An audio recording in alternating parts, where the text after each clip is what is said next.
and welcome once again to the Holy Cross Bocado News Desk. It's celebration time yet again for us here at Holy Cross Bocado, as the much-awaited CBSE Class XII board results are out. The evaluation was a nascent venture in OSM on-screen marking, which stands for digital marking.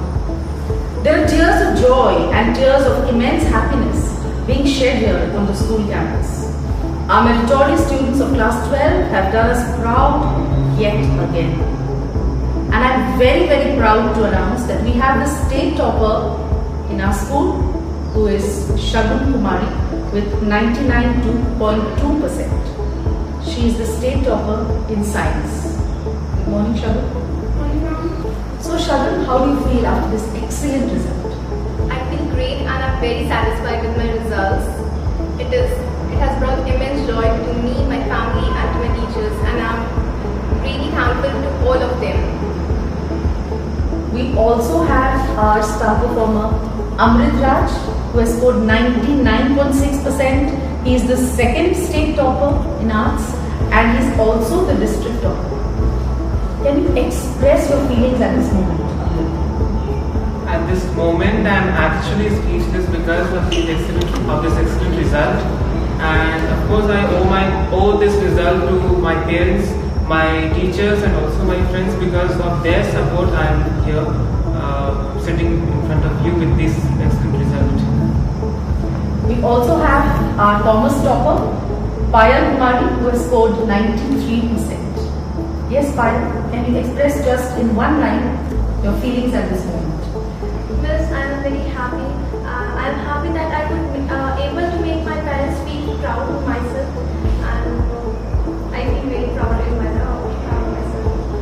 So, since we are also proud of you and there is a mood of celebration all over the school campus, so I thought why not ask you a few questions and put you through the acid test. Are you ready for that? Yes, ma'am. So, I'll begin with our state topper, Shagun Kumari. Shagun, what does being a state topper mean to you beyond just marks? Being a topper to me means continuously working hard and improving myself without losing my personality, my kindness and peace of mind. How do you manage your time during preparation? Actually, it was a bit tough for me because I was preparing for NEET as well as books. So I had to make a tight schedule for myself and I had a very clear sense of boundaries that I needed to keep to separate my books as well as NEET. Although those subjects were same, but the pattern of questions were different. So I prepared differently for each of them. So, who would you say has been instrumental in bringing about this success in your life? I dedicate my success to the school, my principal, teachers and my parents. They have truly supported me at all phases of my life and have guided me through this. So that's very heartening to hear, Shagun. What do you think people often misunderstand about toppers? People often misunderstand that if I'm a topper, then I can understand topics very easily, or I know these topics before. But this is not true. For me, it is sometimes hard to grasp any topic or learn. But it is important to devise new techniques for studying, learning, and memorizing. But most importantly, understanding what I'm reading.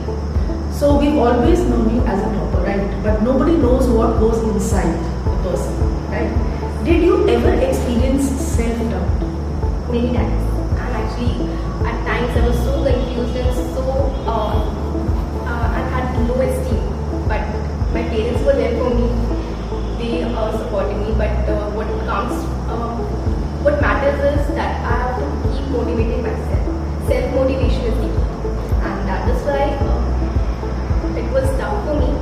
But so how did you deal with this? What were the steps you took to come out of this self-doubt? I practiced more. I read things again and again, and I kept revising at regular intervals. This helped me overcome my doubts, and also the results that I have achieved. They have also inspired me for working harder and more. Alright, so if you had to to start your journey once again, and I've always known you as a very sweet, very humble girl, and I think all the teachers would agree with me. What is the one thing that you would do differently and why? All the things that I've done and all the decisions that I've made have shaped me to who I am now. But if there's one thing that I wanted to do differently is to keep learning dance, music and develop more hobbies. But although I still have time and I want to start it now. Alright, so that generally happens. No? To gain some, we have to lose some. Right? So we have to make a lot, toppers have to make a lot of sacrifice. Yes, it's true. So thank you so much, Shagun. It was very nice talking to you. And now we come up with a star performer whom I've always known would top somewhere along the line. I had that confidence. And he has also been the head boy of our school with a whopping 99.6%, the second state topper and the district topper. Thank you. So, who would you attribute your success to? I would attribute my success first of all to my parents, and yes, the school has played a very vital role in my performance. The management, the teachers and my classmates, even everybody has played their role very significantly, and of course they have a very significant role in my achievement. It is not my individual achievement at all, it has been a collective endeavor where everybody played their part, and yes, I owe my success to them. Alright, Amrit, how do you define success in studies? Defining success in studies is like when you are studying, you fix a goal, and if you are able to achieve that goal, if you are giving your best, then yes, congratulations, you have achieved success. Which study methods worked for you? For me, if I talk individually, then revising things again and again work a lot for me. Because when you study subjects of humanities, whether it be history or political science or geography, you need to memorize things, you need to understand. So for memorizing, you need to revise anything again and again, clear your concepts, and yes, that would help you, and that helped me too. What advice would you give the students who work hard but they do not school? I would say analyze yourself, because self-analysis is important. Introspect, where are you making your mistake? And yes, there's a famous quote, don't waste a good mistake, learn from it. So I would say that analyze your mistakes, where are you making it, and improvise yourself. Alright, Amrit. How did you manage consistency on the days when motivation was low? I'm sure you also suffered from low self-esteem at times. So how did you manage those days? There were times when I felt burnout. I felt that I was burned out, I will not be able to do, I will not be able to achieve my goal today. But at those times, my parents were always there. My teachers were always there to support me, encourage me. And my classmates were also there. Whenever I used to call them, they used to motivate me. And even teachers used to motivate me on calls and messages. So that helped me to cope up with all the stress and all burning ups. Alright. How would you describe your journey in one line? If I describe my journey in one line, then it would be obviously consistency. Be consistent. In whatever you do, be consistent, learn, and try to devise new methods for studying according to you. It's not that somebody said that you have to study like that, then you will have to do for achieving success. You adapt your strategies according to you, according to your personality, and that would help you. Did you take any tips from Sandeep Maheshwari? Because I know the entire class 12 DSL, they were all about Sandeep Maheshwari. So many of them, self-motivation. Actually, I have never watched his videos.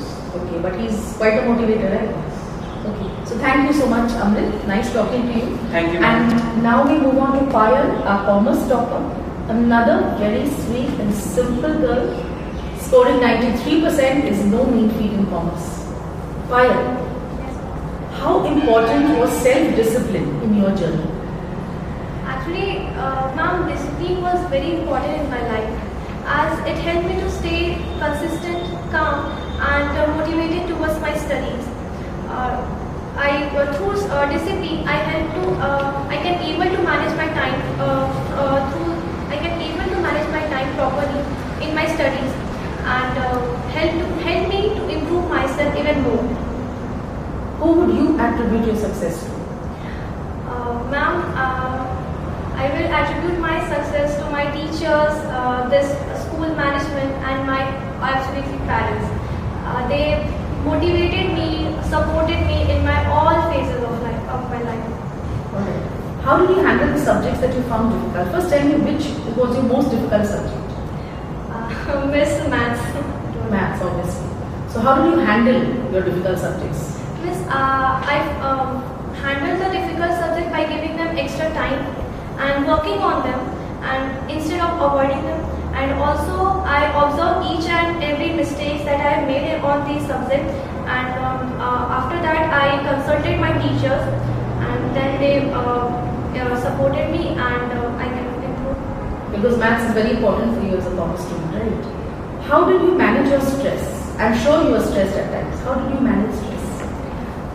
Well, sometimes I feel very, very, very stressful, and by listening music, reading books, it helped me to stay calm, consistent, and motivated towards my studies. Alright, fine. Did you follow a fixed routine, or did you have a flexible schedule? No, I do not made a fixed routine for myself. Rather, I kept it very flexible, depend on my mood, or depend on my subject that which I want to prefer more, and which difficult subject I have to give more extra time. One more question. Okay. How do you handle failure and mistakes? Miss, I remember throughout the year you kept improving and improving and improving. Yes, ma'am. And then you landed up with 95 and 97 and 94 and very good marks. So how did you handle failure and mistakes? Miss, I believe that failure and mistakes are a part of growth, and they only help to improve yourself. And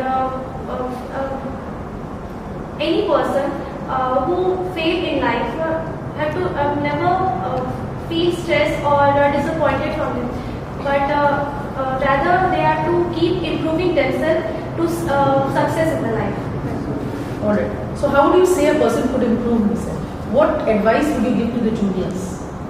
I only can say that stay focused in your studies, and self-motivated is the best, I can say, and be consistent and motivated, and please believe in your teachers, parents, as they only are that they will guide you and love you and support you throughout your life. So I just want to ask you all, what would you say about extracurriculars? Because now NEP 2020 is talking about, all the question papers are 50% competency based and 50% rote learning. So what would you say, and how would they prepare themselves for this new system of education which is coming up, which has already come in fact? I'm going to say, rather than mugging up, we can actually understand these topics and think of ways where we can apply the concepts. So this can help to learn the conceptual knowledge of the education, what is important, and it is the concepts that will be applied later on in the life and not the facts. Alright, thank you, Shagun. Amrit, a few words from you regarding this? According to me, as Shagun said, that understanding the concepts is very important, and also application of those concepts, understanding where those concepts would be applied in a practical life. So that also can help the students to cope up with the new education policy and the competency-based questions. Practice makes a man perfect, and therefore I would say practice such questions which give you the practical aspect of any concept. So that would help you a lot.